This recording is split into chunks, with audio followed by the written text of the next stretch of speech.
Sa tingin mo ba kapag nilaktawan ng hakbang na ito, kaya nitong magpatayo ng skyscraper?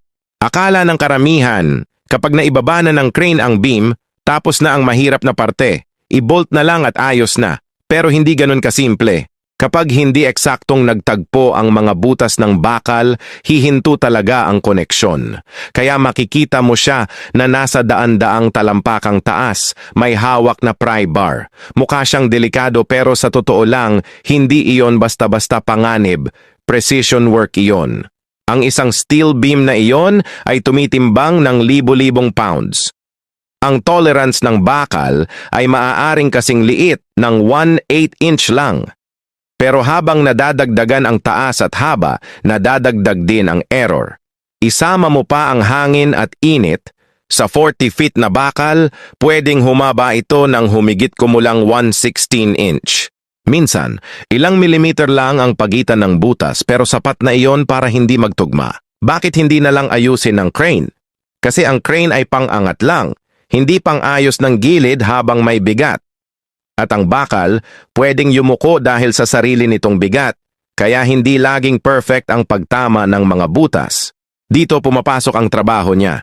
Gagamit siya ng spud wrench para dahan-dahang itulak at i-align ang bakal sa tamang posisyon. Hindi ito ordinaryong bolts. Kailangan ng tamang higpit at full clamping force. Kapag nagbanggaan ang mga butas, nagkakaroon ng resistance at puwersa sa maling direksyon, kaya delikado. Ang pinakamapanganib na sandali, siya rin ang pinaka-eksaktong trabaho.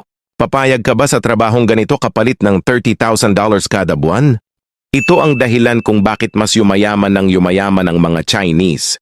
Na-discover nila kung paano mag-ship ng malalaking dami ng gamit. Maraming retired na lumang truck ang ipinapadala nila sa Africa at doon ipinagbibili.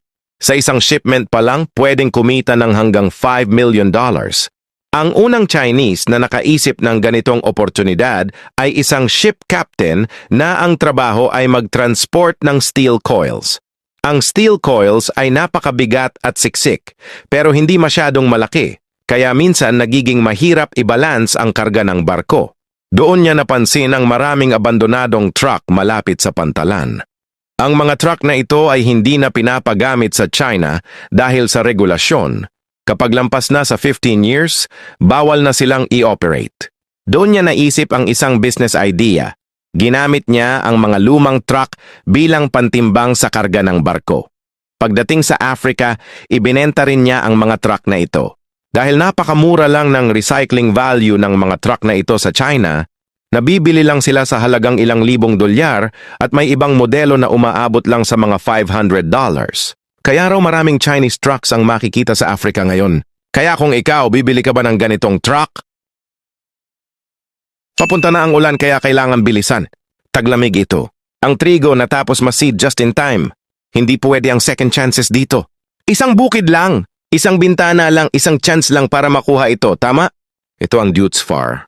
Traktor na humihila ng kabayo, pronto 3DC compact setup pero seryoso sa presisyon. Ang buto ng trigo ay naiseed ng mga 1.5 inches ang lalim, pare-pareho row after row. So ang kailangan ng winter wheat. Medyo tuyo ang lupa kaya hindi pwede maghintay ng matagal. Baka maging putik at masisira ang placement ng buto. Kaya ang speed steady lang, mga 6 miles per hour. Binubukas ng pronto, inilalagay ang buto sa lupa saka isinasara ulit. Isang pasada lang, walang extra trips, walang sayang na fuel. Ang bawat roll ay naglalak ng moisture bago pa dumating ang ulan. At kung dumating man ang ulan, ayos lang dahil plano. Tisyontidyang bor ulan a-activate sa buto para magtanim ng maayos ang mga ugat, pero kailangan tama ang timing. Malinis ang mga rows, tuwid ang linya, pantay ang spacing, pera sa lupa yan. Kaya mas madalas na tinitingnan ng mga magsasaka ang kalangitan kaysa sa oras. Bawat season ay parang pagtaya.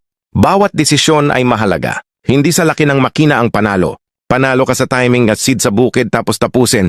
Ngayon, maghihintay na lang tayo. Kung tama ang dating ng pasada bago umulan, i-drop ang good sa comments.